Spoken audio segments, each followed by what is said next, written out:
தலைப்புக்காக நாம் கடந்து செல்லலாம். Break the chain, finding freedom from addictions என்பது இந்த நாளினுடைய தலைப்பு. சங்கிலிகளை அறுப்பதும் அடிமைத்தனங்களிலிருந்து சுதந்திரத்தை கண்டெடுப்பதும் என்பது தலைப்பு. இது நம்முடைய காலத்தில் மிக முக்கியமாக நாம் சிந்தித்து உள்வாங்கிக் கொள்ள வேண்டிய ஒரு பொருளாக இருக்கிறது. ஏனென்றால் அடிமைத்தனங்கள் பெருகி வரக்கூடிய ஒரு காலத்தில் நாம் இருக்கிறோம். இதெல்லாம் அடிமைத்தனம் தானா என்று புரிந்து கொள்ளுகிற அளவுக்கு கூட நாம் இல்லாமல் வந்த நிலையில் சிலவற்றை ஒரு அடிமை போல நம்மை வழிநடத்தி கொண்டிருக்கிற மிகப்பெரிய ஆற்றல்கள் இந்த உலகத்தில் இப்பொழுது தலை தூக்குகிறது. ஒவ்வொரு காலகட்டத்திலும் வெவ்வேறு விதமான அடிமைத்தனங்கள் மக்களை ஆட்டுவித்திருக்கிறது. இந்த காலம் இன்னும் அதிகமான அடிமைத்தனங்களுக்குள் மக்கள் சென்று கொண்டிருக்கிறார்கள். எப்படிப்பட்ட அடிக்ஷன்ஸ் நமக்கு இருக்கிறது? குடி பழக்கத்திற்கு ஆளாகி வாழ்க்கையை சிதைத்துக் கொள்கிற மக்கள் இருக்கிறார்கள். போதை பொருட்களை சாப்பிட்டு அதன் வழியாக தங்கள் உடல் மன ஆரோக்கியத்தை கெடுத்துக் கொள்கிறவர்கள் இருக்கிறார்கள். ஒரு ஆண்டு ஒன்றுக்கு கிட்டத்தட்ட 30 லட்சம் பேர் உலகத்தில் குடி நோயாளிகளாக இறப்பதாக புள்ளி விவரம் சொல்கிறது. குடி மற்றும் போதை பழக்கங்களுக்கு ஆளாகிறவர்கள். 209 மில்லியன் மக்கள் ஆல்கஹால் டிபெண்டன்சி, குடிக்காமல் வாழ முடியாது என்கிற நிலைக்கு இருக்கிறார்கள். இது ஒரு வகையான ஒரு போதை அடிமைத்தனம். இந்த குடிக்கு அடிமையானவர்கள் அவர்களுடைய மானம், மரியாதை, சுய சிந்தனை அத்தனையும் இழந்து ஒரு ஒட்டுமொத்தமாக அவர்களை மட்டுமல்லாமல் அவர்களை சார்ந்த குடும்பம், அவர்களுடைய உறவுகள், அவருடைய சமூகம் எல்லாருக்கும் ஒரு பாரமாக மாறிவிடுகிறார்கள். அப்படி ஒரு குடியும் போதையும் இந்த உலகத்தில் இருக்கிற பெரும்பான்மை மக்களை ஆக்கிரமிக்கிறது. 2019 WHO புள்ளி விவரத்திலே இந்த குடிநோயினால் இறந்து போகிற மக்களுடைய ஒட்டுமொத்த மக்களில் 13% 20 வயதிலிருந்து 39 வயது வரைக்கும் இருக்கிற மக்கள். அந்த வாலிப வயது, இள வயதில் இப்படி குடிக்கும் போதைக்கும் அடிமையாகி தங்கள் ஒட்டுமொத்த வாழ்க்கையும் அழிக்கிற மக்கள் இருக்கிறார்கள். இது ஒரு வகையான போதை. நீதிமொழிகளில் நாம் 23:30 வசனம் படிக்கும் பொழுது இந்த குடி போதைக்கு ஆளாகிறவர்கள் எப்படிப்பட்ட நிலைக்கு தங்களை ஆளாக்கிக் கொள்கிறார்கள் என்பதை நாம் படிக்கிறோம் இல்லையா? நீதிமொழிகள் 23:30 வசனத்தில் படிக்கலாம். மதுபானம் இருக்கும் இடத்திலே நங்கை தரிப்பவர்களும் கலப்புள்ள சாராயத்தை நாடுகிறவர்களுக்கும் தானே மதுபானம் இரத்த வர்ணமாயிருந்து பாத்திரத்தில் பளபளப்பாய் தோன்றும் போது நீ அதை பாராதே, அது மெதுவாய் இறங்கும், முடிவிலே அது பாம்பை போல் கடிக்கும். அது மெதுவாய் இறங்கி முடிவில் பாம்பை போல் கடிக்கும். சூரியனை போல் தீண்டும். உன் கண்கள் பரஸ்திரீகளை நோக்கும். உன் உள்ளம் தாறுமாறானவர்களை பேசும். நம்முடைய ஒட்டுமொத்த வாழ்க்கையையும் தாறுமாறாக்குகிற ஒரு பழக்கம் இல்லையா? தொடர்ந்து படிக்க. நீ நடுக்கடலிலே சயனித்திருக்கிறவரை போலும் பாய்மர தட்டிலே படுத்திருக்கிறவனை போலும் இருப்பாய். என்னை அடித்தார்கள், எனக்கு நோகவில்லை. என்னை அறைந்தார்கள், எனக்கு சுரணை இல்லை. நான் அதை பின்னும் தொடர்ந்து தேட எப்பொழுதும் விழிப்பேன் என்றாய். தன்னை அடிக்கிறார்கள், தன்னை அவமானப்படுத்துகிறார்கள், ஆனால் சுரணை இல்லை என்கிற அளவுக்கு குடி போதை பழக்கங்கள் ஒரு மனிதனை பாழாக்கி விடுகிறது. இது ஒரு மிகப்பெரிய பிரச்சனை. படித்த சமூகத்தில் மக்களையும் பாதிக்கிறது, படிக்காத கீழ்த்தட்டு மக்களையும் பாதிக்கிறது. இன்னைக்கு எண்ணற்ற ரீஹாபிலிட்டேஷன் சென்டர்ஸ் நடத்துகிறார்கள். குடி நோயாளிகளை எப்படியாவது பிடிப்பது, அவர்களை அதிலிருந்து மீட்டெடுப்பது என்பது ஒரு பெரிய ஒரு பிரச்சனையாக, ஒரு சவாலாக இருக்கிறது. அதை பற்றி விழிப்புணர்வு நமக்கு வேண்டும். அது எவ்வளவு மோசமானது என்பதை நாம் புரிந்து கொள்வது மிக நல்லது. மற்றொன்று, இன்றைக்கு விஷுவல் அடிக்ஷன் என்கிற ஒரு பிரச்சனை நமக்கும் நம்முடைய அடுத்த தலைமுறைகளுக்கும் தொடர்ந்து பெரிய பாதிப்பை ஏற்படுத்தி வருகிற ஒன்று. நாம் இப்பொழுது ஒரு பெரிய ஒரு நவீன ஒரு டெக்னோ ட்ரிவன் சொசைட்டியில் இருக்கிறோம். காட்சிகள், TV, mobile phone, cinema theatre, computer, எங்கு பார்த்தாலும் ஸ்கிரீன், ஒரு ஸ்கிரீன் ஏஜ். எல்லா நேரமும் மக்கள் ஏதோ ஒரு ஸ்கிரீன் முன்பாக இருக்கிறார்கள், அதை பார்த்து ரசிக்கிறார்கள், அது ரீல்ஸ் பார்க்கிறார்கள், ஸ்க்ரோல் செய்து கொண்டே இருக்கிறார்கள். 1 மணி 2 மணி ராத்திரி வரைக்கும் அதை பார்க்கிறார்கள். ஏன் அப்படி பார்க்கிறார்கள்? அதன் மூலமாக அவர்களுக்கு ஒரு மகிழ்ச்சி. இன்றைக்கு இந்த விஷுவல் அடிக்ஷனுக்கு அடிமையாகி இருக்கிற ஒரு தலைமுறையே நாம் பார்க்கிறோம். இந்த விஷுவல் வழியாக எதை சொன்னாலும் நம்பக்கூடிய ஒரு தலைமுறையை நாம் உருவாக்கி இருக்கிறோம். ஒரு அன்கிரிட்டிக்கல் சரண்டர் டு தி விஷுவல்ஸ். என்ன சொல்றாங்களோ அது அப்படியே நிஜம்னு கூட நம்பக்கூடிய ஒரு தலைமுறை. அதனால்தான் கூட்டம் கூட்டமாக மக்கள் சினிமா தியேட்டருக்கு போய் உட்கார்ந்து மணிக்கணக்காக அதை பார்க்கிறார்கள். பெரும் திரள் கூட்டம் ஒரு பெரிய விளையாட்டு மைதானத்துக்கு போய் அந்த விளையாட்டை பார்க்கிறார்கள். இந்த பார்ப்பதின் மூலமாக மகிழ்ச்சி அடைகிறார்கள். அவர்கள் எதுவும் செய்வதில்லை, அவர்கள் வெறுமனே பார்வையாளர்கள். The human kind reduced to spectators. எல்லாவற்றையும் வேடிக்கை பார்க்கிறவர்கள். ஒரு மோசமான ஒரு நிகழ்ச்சி ஒருவன் இன்னொருவன் அடிக்கிறான் என்றால் அதை போய் தடுப்பதற்கு யாரும் இல்லை. உடனடியாக அதை என்ன எடுக்கிறார்கள்? வீடியோ எடுக்கிறார்கள். அதை வீடியோ எடுத்து எல்லோருக்கும் அனுப்பி அது ஒரு பெரிய நான் ஒரு சாகசத்தை செய்து விட்டேன் என்ற நினைப்புக்கு அவர்கள் அதை செய்கிறார்கள். வாகனத்தில் போய் ஒருவன் அடிபட்டு கிடந்தால் ஒரு 20 வருஷத்துக்கு முன்னால் உடனடியாக பார்க்கிறவன் தூக்கி விடுவான். இப்பொழுது தூக்கி விடுவதில்லை, உடனடியாக வீடியோவை எடுத்து அதை யாருக்காவது அனுப்பிவிட்டு அவனுடைய வேலை முடிந்தது என்று போய்விடுகிறான். Complete visual occupation, obsessed visual addiction, அதுதான் செய்தி. இப்போ அதிலிருந்து நீங்கள் எப்படி தப்புவது? ஸ்கோபோபிலியா அப்படின்னு ஒரு சைக்காட்ரிக் டேர்ம் சொல்றாங்க. அதாவது பார்வையின் மூலமாக கிடைக்கிற இன்பத்திற்கு அடிமையாகுது. அது ஒரு பொருளாக இருக்கலாம், அல்லது ஒரு ஆளாக இருக்கலாம், எதுவாக வேண்டுமானாலும் இருக்கலாம். அதை பார்த்து பார்த்து அதற்கு முழுவதுமாக தன்னை பறிகொடுத்துக் கொள்வது. ஆதியாகமம் 3ஆம் அதிகாரத்தினுடைய முதல் விலக்கப்பட்ட கனி சாப்பிடுறாங்க இல்லையா, ஆதாம் ஏவாள். அந்த பகுதியில் நாம் ஒரு வரியை படிக்கிறோம். அந்த பழம் எப்படி இருந்தது என்று எழுதப்பட்டிருக்கும் போது அங்க ஒரு வார்த்தை நம்ம போட்டிருக்கிறோம். என்னது? பார்வைக்கு இனிமையாக இருந்தது இல்லையா, பார்வைக்கு இன்பமாக இருந்தது. பார்வையின் மூலமாக கிளர்ச்சியை தூண்டக்கூடிய ஆற்றல் அந்த பழத்திற்கு இருக்கிறது. It is not only a taste, but it is inducing through your looking. So it is an experience of happy through seeing. இல்லையா, பார்வையின் மூலமாகவே இன்பம். இன்னைக்கு மிகப்பெரிய இண்டஸ்ட்ரீஸ் இருக்கிறது, போனோகிராஃபி இண்டஸ்ட்ரி. பார்வையின் மூலமாகவே நீங்கள் எல்லா மகிழ்ச்சியும் அடைந்து விடலாம், பார்வையின் மூலமாகவே.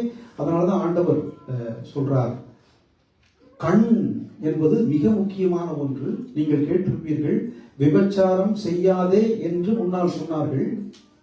நான் சொல்லுகிறேன், என்ன சொல்றாரு? என்னன்னு சொல்றாரு? நீங்கள் ஒரு பெண்ணை இச்சையோடு பார்க்கும் பொழுதே பாவம் செய்தார். பார்வையே போதுமானது, நீங்கள் பாவம் செய்வதற்கு போதுமானது. So it is a source இல்லையா, அங்குதான் தொடங்குகிறது. முன்னாள் காலத்துல அதனுடைய விளைவை சொல்லி அதுதான் பாவம்னு சொன்னாங்க. ஆண்டவர் சொல்றார், அந்த விளைவு தான் அது. விபச்சாரம் என்பது கான்சிக்வன்ஸ். எங்கே தொடங்கியது? உங்கள் பார்வையில் தான் அது தொடங்கிட்டு. அப்ப கண் தான் உடலுக்கு விளக்குன்னு ஆண்டவர் மலைப்பிரசனத்துல மத்தேயு 5:30 படிக்கிறோம். அப்ப பார்வை மிக மிக ஒரு மனிதனை அடிமையாக்குவதற்கு கண் போதுமானது. அதை வைத்துக் கொண்டுதான் இன்றைக்கு ஒரு மிகப்பெரிய உலகம், ஒரு தொழில், ஒரு வியாபாரம் நடந்து கொண்டிருக்கிறது. இப்ப பார்வை கிளர்ச்சிக்கு ஆளாகி அடிமையாகிற மக்கள். மற்றொன்று, அனுபவத்தின் மூலமாக பெறக்கூடிய இன்பங்களுக்கு அடிமையாகிற மக்கள். இப்போ நீங்க பாருங்க, பணம் நிறைய கிடைக்குது. அந்த பணத்தை வைத்துக்கொண்டு ஒரு ஆடம்பரமான வாழ்க்கை வாழ்கிறோம். பணம் இருக்கிற மனிதனை சமூகம் மதிக்கிறது.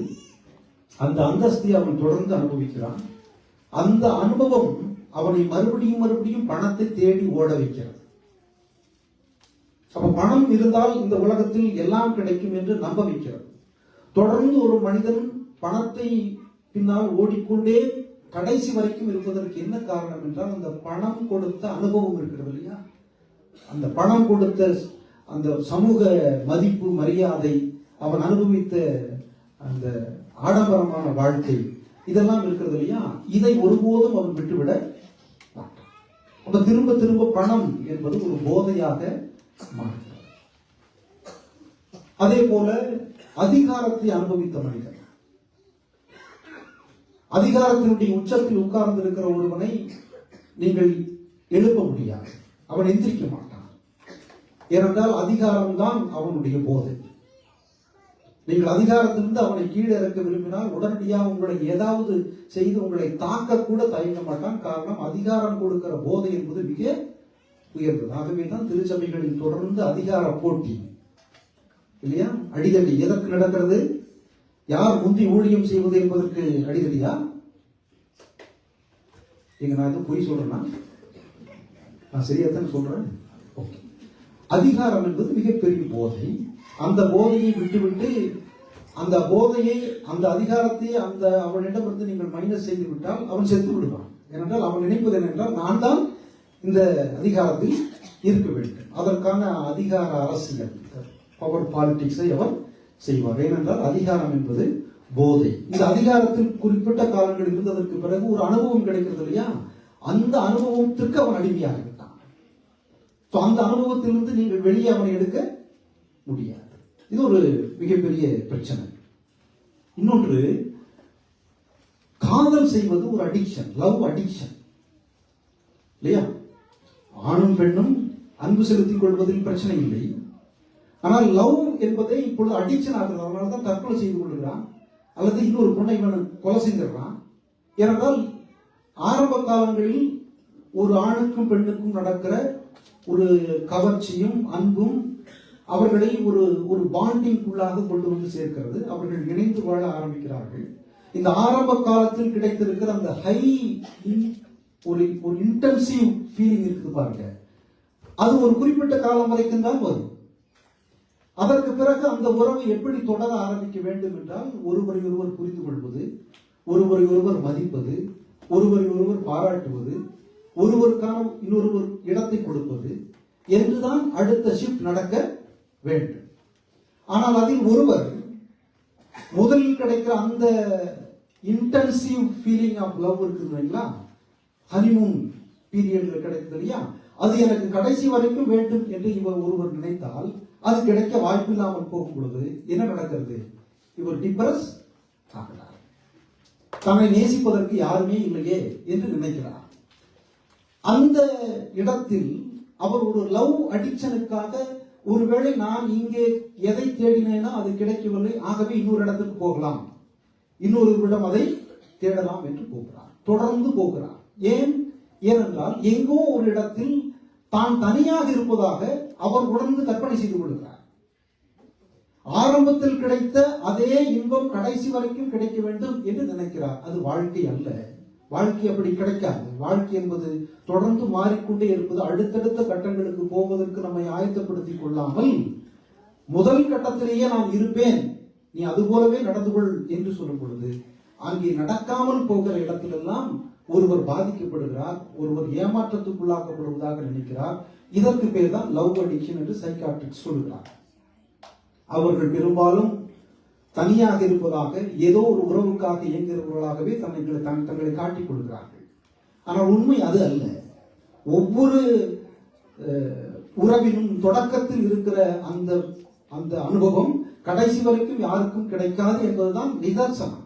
அதை நாம் புரிந்து கொண்டு அடுத்தடுத்த கட்டங்களுக்கு நாம் மாற வேண்டும். மாற தயாராக இல்லை என்றால் அங்கேதான் ஒரு பிரச்சனை வருகிறது. மற்றொன்று, கடவுளை ஆராதிக்கிறோம் என்கிற பெயரில் மக்கள் செய்து கொண்டிருக்கிற வழிபாடே சில நேரங்களில் போதை ஊட்டுகிறது. இப்ப நீங்க எல்லாரும் இங்க வந்திருக்கிறீங்க, கொஞ்ச நேரம் உங்களை அப்படியே பரவச நிலைக்கு கொண்டு போய் உங்களை ஆடி பாடி குதிச்சு உங்களையே நீங்கள் மறக்க வைத்து நீங்கள் முற்றிலுமாக வேறு ஒரு உலகத்திற்கு உங்களை கொண்டுட்டு போய்விட்டால் நீங்கள் எல்லாம் சந்தோஷப்படுவீங்களா இல்லையா? சந்தோஷப்படுவீங்களா இல்லையா? சந்தோஷப்படுவீங்க. இப்படி நிதானமா உட்கார்ந்து நின்று பேசிட்டு இருக்கிறத விட அதுதான் உங்களுக்கு பிடிக்கும். அதனாலதான் இப்ப அங்க கூட்டம் எங்க போகுதுங்க, அப்படி வழிபாடு நடக்கிற இடங்களுக்கு போகிறாங்க. அங்க பாத்தீங்கன்னா கலர் கலரா லைட்டு, கீழே புகையெல்லாம் வருது, அப்படியே பயங்கரமான சவுண்ட்ல ஹை வாட்ஸ்ல பாட்டு பாட பாட கொஞ்சம் கொஞ்சமா இருக்கிற நீங்க உங்களையே மறந்து ஆராதிக்கிறீங்க. இதுதான் ஆராதனை, இப்படித்தானே இருக்கணும்னு நினைக்கிறீங்க. அது ஒரு ஆன்மீக போதை தான். ஆன்மீக போதை. ஆன்மீகம் என்பதை நீங்கள் எப்படி வேண்டுமானாலும் அனுபவிக்கலாம். இது ஒரு போதை.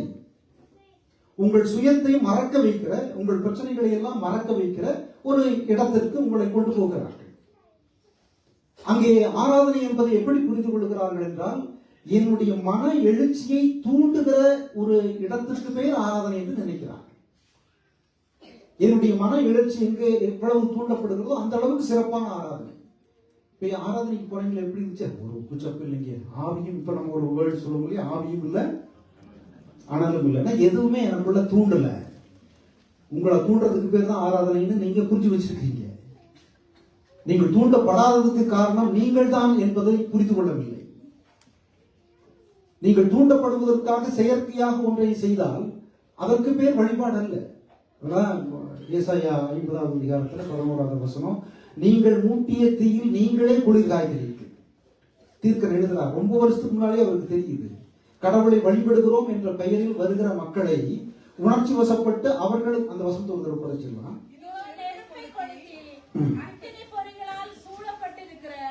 நீங்கள் அனைவரும் உங்கள் அக்கினி தீபத்திலும் நீங்கள் மூட்டின அக்கினி ஜுவாலையிலும் நடவுங்கள். நீங்கள் மூட்டின அக்கினி ஜுவாலையில் நீங்கள் நடவுங்கள். அப்படின்னா என்னன்னா, இதுக்கும் கடவுளுக்கு சம்பந்தம் இல்லை. கடவுள் உங்கள் நடுவே இருக்கிறார். கடவுள் ஒன்றை உங்களுக்கு சொல்ல விரும்புகிறார். கடவுளுடைய விருப்பம் என்ன, இதை பற்றியெல்லாம் உங்களுக்கு கவலை இல்லை. நீங்கள் ஒரு தீயை மூட்டி இருக்கிறீர்கள். அந்த தீயில் நீங்கள் குளிர்காய விரும்புகிறீர்கள். அப்படி நீங்கள் செய்துவிட்டு போங்கள். கடவுளுக்கும் அதற்கும் தொடர்பு இல்லை. ஏன் தீர்க்கன் அதை சொல்லுகிறார் என்றால், வழிபாடு என்பது கடவுளுடைய மாட்சிமைக்காக கடவுளின் விருப்பத்தை புரிந்து கொள்கிற, பக்கத்தில் இருந்து கடவுள் என் வழியாக எதை செய்ய விரும்புகிறார் என்று உள்வாங்கிக் கொள்வதற்கு பேர் தான் வழிபாடே தவிர, என்னை முற்றிலும் மறந்து பரவசமாக இருப்பதற்கு பேர் வழிபாடு அல்ல. அதனால்தான் மார்க்ஸ் தன்னுடைய காலத்தில் மதம் மிகப்பெரிய அடிமைத்தனத்தை செய்து கொண்டிருந்த போது ரிலிஜன் இஸ் ஓபியம் என்று எழுதினார். Religion should be a heart of the heartless society, but now it becomes a opium என்று மார்க்ஸ் எழுதுவதற்கு காரணம் என்ன என்றால், மதம் மனிதர்களை மனிதர்களாக ஆக்குவதற்கு பதிலாக இங்கே நடக்கிற பிரச்சனைகளுக்கு நடுவில் கடவுள் என்ன செய்ய விரும்புகிறார் என்று புரிந்து கொள்வதற்கு பதிலாக அவர்களை வெறுமனே ஒரு பரவசம் ஊட்டி, ஒரு அபின் சாப்பிட்டால் எப்படி இருக்குமோ, ஒரு போதையை சாப்பிட்டால் எப்படி இருக்குமோ அப்படி அவனை ஆக்குகிறதே. அப்படி செய்தால் அதற்கு பேர் மதமா என்று அவர் கேள்வி எழுப்பினார். மதம் என்பது மனிதர்களை போதை ஊட்டுவதற்கல்ல, வாழ்க்கையின் தீர்வுகளுக்கு நேராக அவர்களை வழிநடத்துவதற்காக. கடவுள் இங்கு இருக்க துன்பப்படுகிற மக்களுடன் இருக்கிறார் என்று புரிந்து கொண்டு அவர்களுக்கு பணியாற்றுவதற்காக. கடவுளுக்கு என்று ஒரு விருப்பம் இந்த உலகத்தில் இருக்கிறது, அதற்கேற்றபடி நாம் வாழ வேண்டும் என்று தூண்டுதல் பெற்றுக் கொள்வதற்காகத்தான் வழிபாடு தவிர நம்முடைய உணர்ச்சிகளை நாமே தூண்டிக் கொள்வதற்கு பேர் வழிபாடு அல்ல. அப்போ வழிபாடு ஒரு போதையாக இருக்கிறது. ஏன் இப்படிப்பட்ட போதைகள் எல்லாம் இருக்கிறது? எப்படி இப்படி போதைகளுக்கு மக்கள் அடிமையாகிறார்கள்? என்னதான் காரணம்? What is the ultimate source of addiction? ஆல்கஹாலா, அல்லது கஞ்சாவா, அல்லது பணமா, அல்லது அதிகாரமா? என்னதான் பிரச்சனை என்றால், இந்த வெளியே இருக்கிற பிரச்சனைகள் எல்லாம் இதற்கு காரணம் அல்ல. அப்படினால் ஒரு வெளியில் இருக்கிற ஒரு பொருளை சாப்பிட வேண்டும் அல்லது குடிக்க வேண்டும் அல்லது வெளியில் இருக்கிற ஒன்றை பார்க்க வேண்டும் என்கிற தூண்டுதல் எங்கு தொடங்குகிறதோ அங்குதான் அந்த பாவத்தின் தொடக்கம் இருக்கிறது. இப்ப வெளியில் இருக்கிற பொருள் அல்ல, நீங்கள் உங்கள் உள்ளுக்குள் அதை உட்கொள்ள வேண்டும் அதை அனுபவிக்க வேண்டும் என்ற எண்ணத்தை அது உண்டாக்குகிறது இல்லையா? அந்த எண்ணத்தை உண்டாக்குவதற்காக உங்களுக்குள் ஒரு ஒரு ஒரு தூண்டுதல் ஏற்படுகிறது. அந்த தூண்டுதல் தான் எல்லா அடிமைத்தனங்களுக்கும் காரணம். ஆகவேதான் எரேமியா 17வது அதிகாரத்தில் 9வது வசனத்துல மனித இருதயம் திருக்குள்ளது, வஞ்சகம் நிறைந்தது இல்லையா? படிக்கலாம். எரேமியா 17:9. எல்லாவற்றை பார்க்கிலும் இருதயமே திருக்குள்ளதும் மகா கேடுள்ளதுமாய் இருக்கிறது. யாக்கோபு நிருபத்திலே 1வது அதிகாரம் 14-15 வசனங்களை படிக்கலாம். யாக்கோபு அவனவன் தன் சுய இச்சையினாலே இழுக்கப்பட்டு சிக்கொண்டு சோதிக்கப்படுகிறான். பின்பு இச்சையானது கற்பம் தரித்து பாவத்தை பிறப்பிக்கும். பாவம் பூரணமாகும் போது மரணத்தை பிறப்பிக்கும். இந்த பாவம் என்பது அவனவனுக்குள் தொடங்குகிற இச்சையின் காரணமாகவே உருவாக்குறது. அதனாலதான் ஆண்டவர் மத்தேயு 15வது அதிகாரத்துல 18வது வசனம் படிங்க. 18-19. மத்தேயு 15:18. வாயிலிருந்து புறப்பட்டவைகள் இருதயத்திலிருந்து புறப்பட்டு வரும். அவைகளே மனுஷனை தீட்டுப்படுத்தும். மனுஷனை தீட்டுப்படுத்துவது அவனுடைய இருதயத்தில் இருந்து வரக்கூடிய சிந்தனைகள் தான். அப்ப இந்த இருதயம் தான் அதை பற்றிக் கொள்ள விரும்புகிறதே தவிர அது அங்க பிரச்சனை இல்லை. So ultimate source of addiction is heart. It is the source. It is not any chemical substance outside. வெளியில் இருக்கிற ஒன்று அல்ல, நமக்குள் இருக்கிற ஒன்றுதான் காரணம். அப்படின்னா இங்க எல்லாம் இந்த என்ன சொல்றாங்க? உங்களுடைய இருதயம் திருக்கானது, உங்களுடைய இருதயம் தான் இப்படி எல்லாம் யோசிக்க வைக்குது. நீங்க நிறைய பேர் மெடிக்கல் ஃபீல்ட்ல இங்க இருப்பீங்க. இருதயத்தினுடைய வேலை என்ன? இப்படி எல்லாம் சிந்திக்குமா இருதயம்? இருதயம் என்ன வேலை செய்யுது?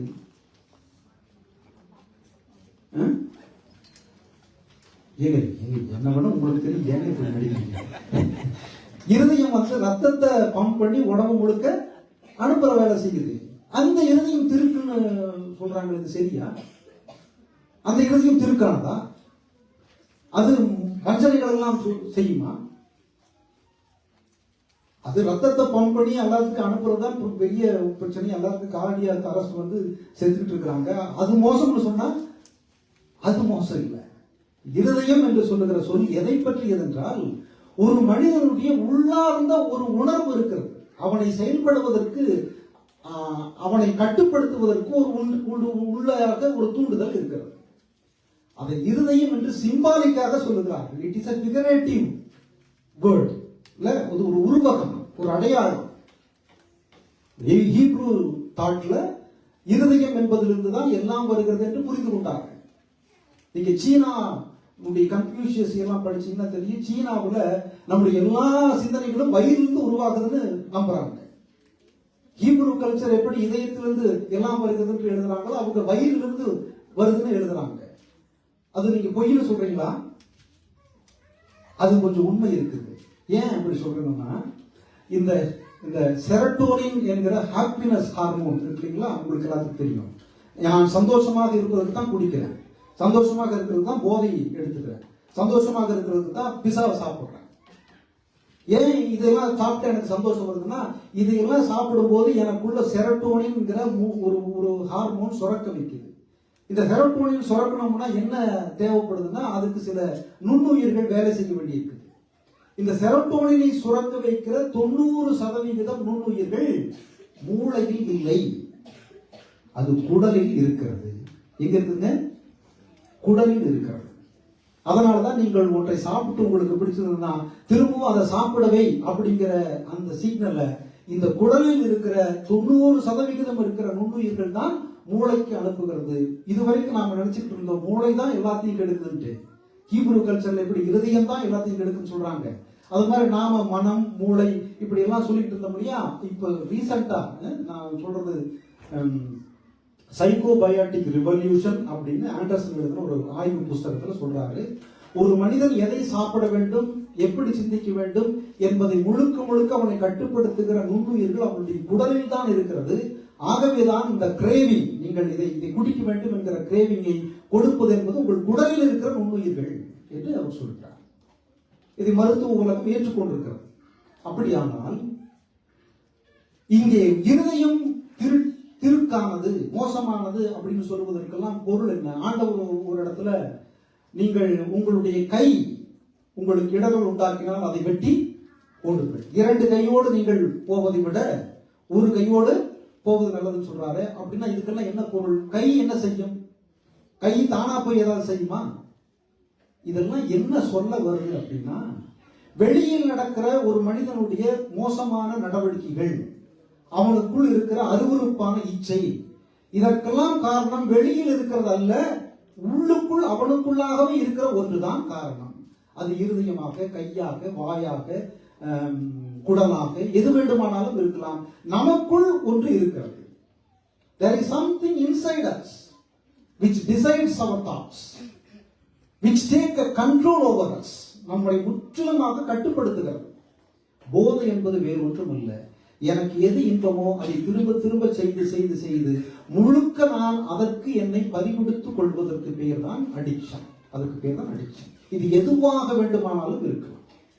எதை நீங்கள் செய்தாலும் நீங்கள் முழுவதுமாக உங்களுடைய கட்டுப்பாடு அதனுடைய கையில் இருக்கிறது என்றால் நீங்கள் சொந்தமாக எதையும் செய்ய முடியாது.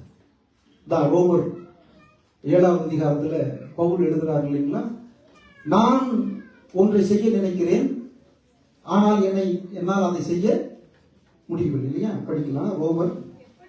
நான் செய்கிறது எனக்கே சம்மதி இல்லை, நான் விரும்புகிறதை செய்யாமல் நான் வெறுக்கிறதையே செய்கிறேன். நான் எதை விரும்புகிறேனோ அதை என்னால் செய்ய முடியவில்லை. எனக்கு ஒரு விருப்பம் இருக்கிறது, அதை என்னால் செய்ய முடியவில்லை, ஆனால் நான் வேறொன்றை செய்கிறேன். அப்படி என்றால் நான் என்னை தீர்மானிக்க முடியவில்லை, என்னுடைய சிந்தனையை என்னால் கட்டுப்படுத்த முடியவில்லை.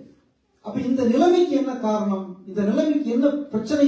அடிப்படை காரணம் என்ன என்றால், எனக்குள் எனக்கு எதிராக ஒன்று செயல்பட்டுக் கொண்டே இருக்கிறது. நான் நல்லவனாக இருக்க வேண்டும் என்று நினைக்கிறேன், ஆனால் என்னால் முடியவில்லை. ஏனென்றால் நான் ஒன்றுக்கு என்னை முழுவதுமாக என்னை கட்டுப்படுத்தக்கூடிய அதிகாரத்தை கொடுத்து விட்டேன்.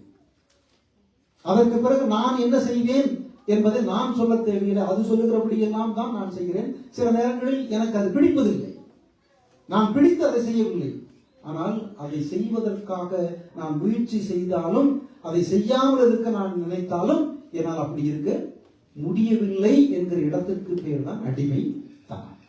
இதுதான் அடிக்ஷன். அப்ப நாம் என்ன செய்ய வேண்டியிருக்கிறது? இது பல நிலைகளில் எல்லாருக்குள்ளும் படவி ஊடுருவி இருக்கிறது. இந்த அடிமைத்தனத்தினுடைய சிந்தனை நம்ம ஒவ்வொருக்குள்ளும் இருந்துதான் அந்த இச்சையின் சிந்தனைகள் வருகிறது. ஒவ்வொரு வகையான அடிமைத்தனங்களுக்கும் நாம் சிக்கி இருக்கிறோம்.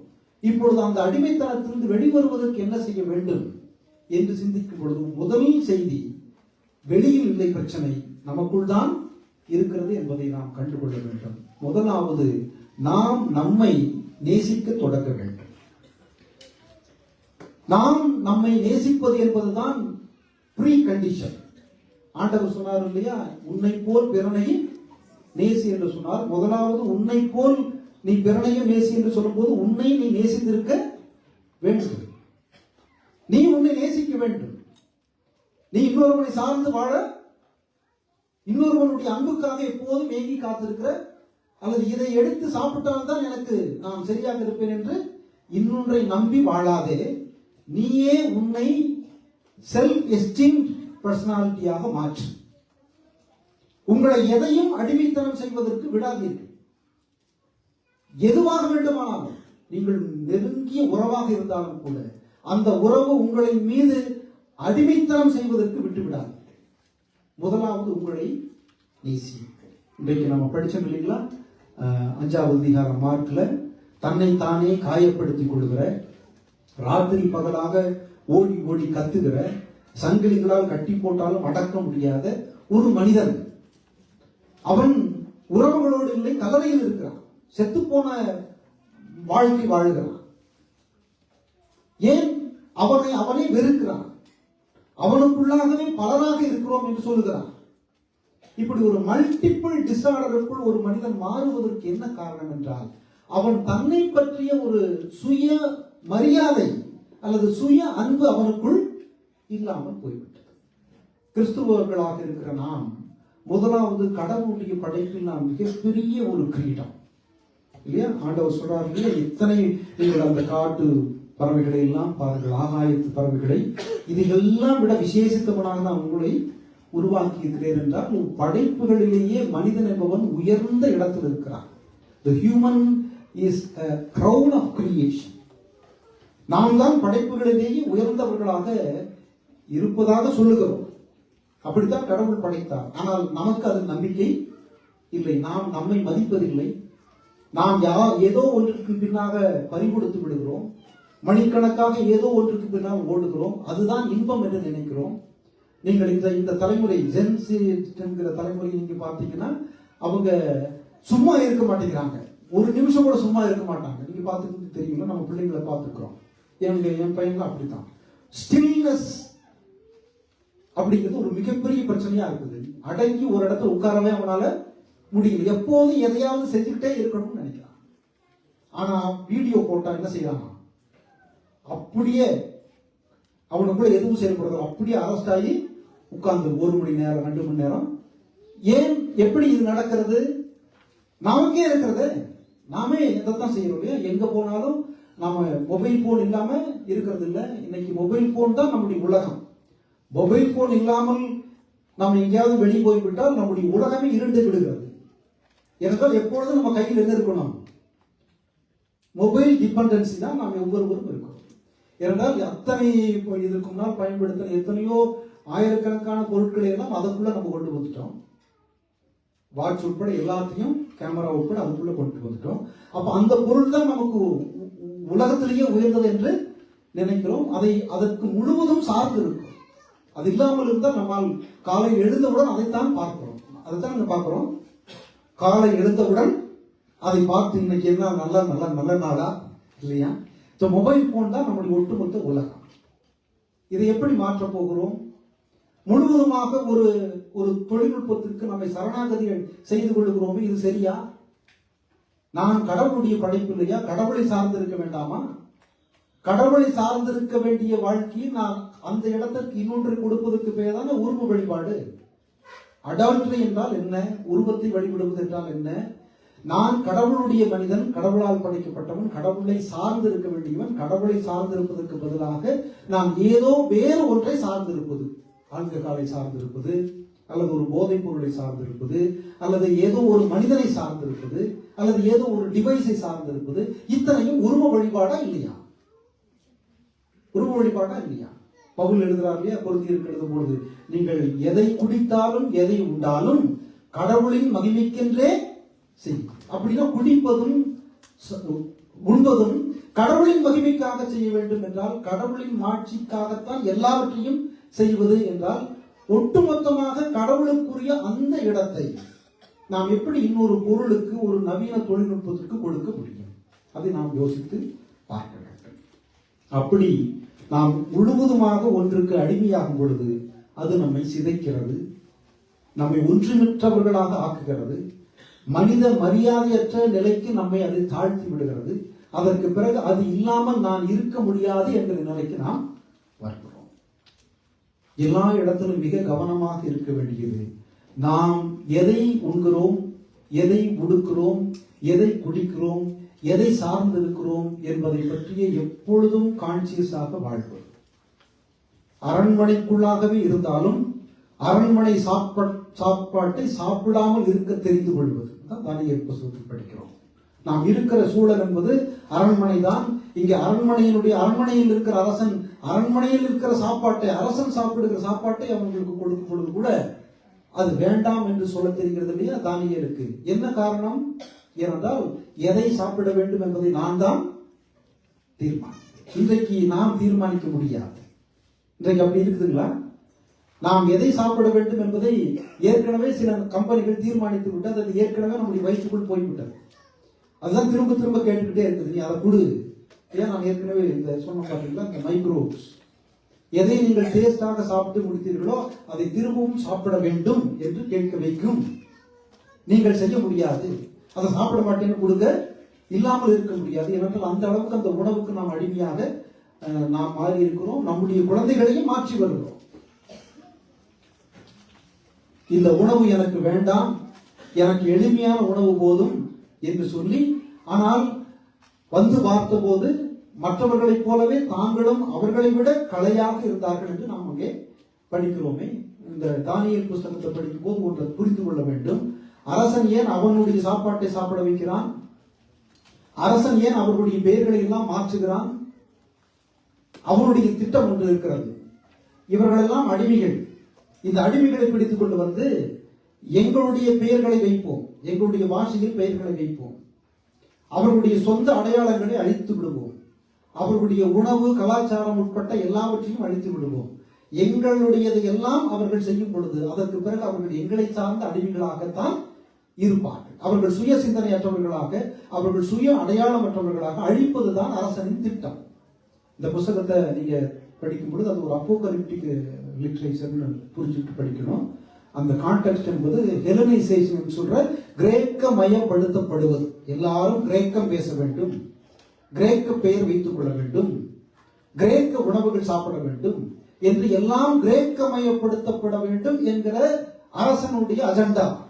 அதற்குத்தான் இந்த 4 பேர் உடன்பட மாட்டேன் என்று சொல்கிறார்.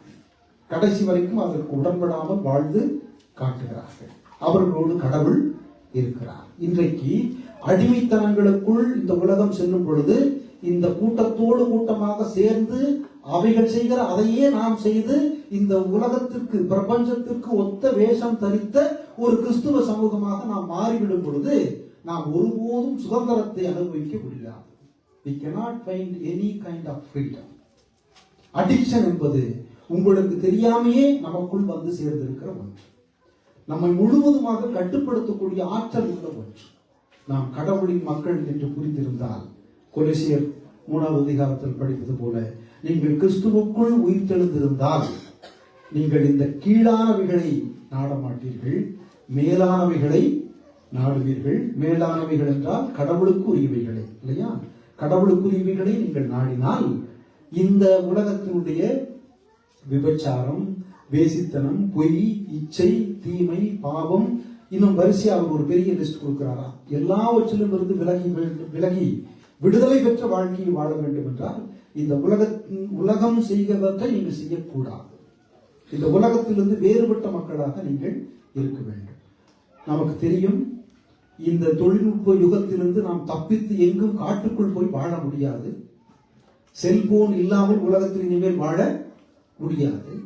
நவீன தொழில்நுட்பங்களுடைய சூழ்நிலையில் தான் நாம் வாழ்ந்தாக வேண்டி இருக்குது. It is a given context. அது we cannot escape. அது உண்மைதானே, அது தப்ப முடியாது. ஆனால் முழுவதுமாக அதை சார்ந்திருப்பதன் மூலமாக நமக்குள் உருவாகுகிற அடிமைத்தனத்தை பற்றிய தன் உணர்வு அற்றவர்களாக நாம் ஒருபோது மாறிவிடக் கூடாது. நமக்கு பணி செய்வதற்காக அவைகளை வைத்துக் கொள்ளலாம், அவைகளுக்கு பணி செய்யக்கூடிய அடிமைகளாக நாம் மாறிவிடக் கூடாது என்பதுதான் நாம் புரிந்து கொள்ள வேண்டும். இன்றைக்கு ஒரு அடிமைத்தன சமூகத்திற்குள் இருந்து கொண்டு விடுதலை பெற்ற வாழ்க்கையை அனுபவிப்பதற்காக நாம் அடிமைத்தனத்தின் ஆவியை பெற்றவர்கள் அல்ல. அப்பா பிதாவை என்று கடவுளை அழைக்கிற நாம் ஒவ்வொருவரும் விடுதலையை அனுபவிக்கிற மக்கள், சுதந்திரத்தை கடவுளுக்குள் அனுபவிக்கிற மக்கள். நம்மை ஏதோ ஒன்று கட்டுப்படுத்துகிறது என்றால் அது ஒரு உணவுப் பொருளாக இருக்கலாம், அல்லது ஒரு அனுபவமாக இருக்கலாம், அல்லது ஒரு ஆப்ஜெக்டாக இருக்கலாம், எது வேண்டுமானாலும் இருக்கலாம். அவைகளுக்குள் வெளியே வந்து சிந்திப்பதற்கான ஆற்றல் நமக்கும் நம்முடைய அடுத்த தலைமுறைக்கும் நாம் கொடுக்காமல் போய்விட்டால் நாம் வருகிற காலங்களில் நிச்சயமாக நாம் ஏதோ ஒன்றை சார்ந்து மட்டும்தான் இருப்போம், அது இல்லாமல் இருக்க முடியாது என்கிற ஒரு மன சிதைவுக்கு உட்படுத்தப்பட்ட ஒரு சமூகமாக நாம் மாறிவிடுவோம்.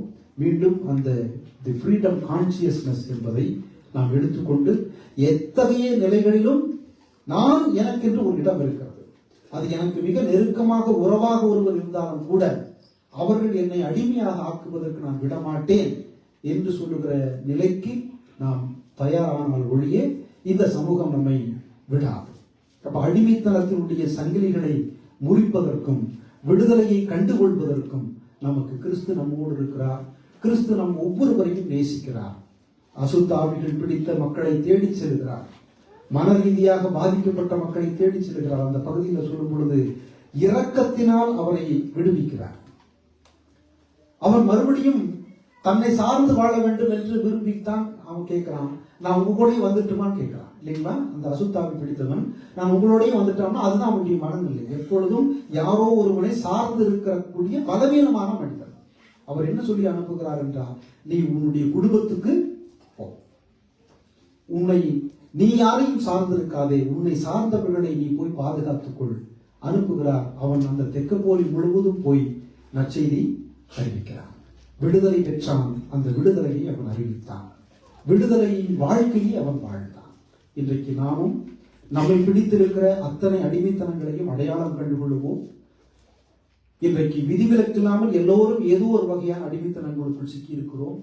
விடுதலை தான் நம்முடைய உணர்வு, விடுதலை தான் நம்முடைய இலக்கு என்பதை புரிந்து கொண்டு கிறிஸ்துவின் இரக்கத்தினால் மீட்டுக் கொள்ளப்பட்ட மக்களாக எதற்கும் நாங்கள் அடிமை இல்லை என்று சொல்லக்கூடிய தன் உணர்வோடு நாம் தொடர்ந்து வாழ்வோம். கடவுள் நமக்கு அப்படிப்பட்ட ஆற்றலை தருவாராக. தலைகளை தாழ்த்துவோம். அன்பு கடவுளே, உங்களுடைய திருவார்த்தைகளின் மூலமாக நாங்கள் பெற்றுக்கொண்ட அடிமைத்தனங்களில் இருந்தான விடுதலைக்காக நீர் எப்போதும் விடுதலையை நோக்கி எங்களை வழிநடத்துகிற கடவுளாக நீர் இருப்பதற்காக உம்மை போற்றுகிறோம். எங்களுக்குள் ஏற்படுத்தி இருக்கிற அடிமைத்தன பாதிப்புகளை ஒவ்வொரு நாளும் நாங்கள் அடையாளம் கண்டுகொள்ள அருள் தாரும். தொடர்ந்து இந்த உலகத்தில் உம்முடைய விடுதலையின் சான்றுகளாக வாழ எங்களுக்கு அருள் தாரும். ஆண்டவர் இயேசுவின் பெயரால் கெஞ்சுகிறோம் அன்பு கடவுளே, ஆமென்.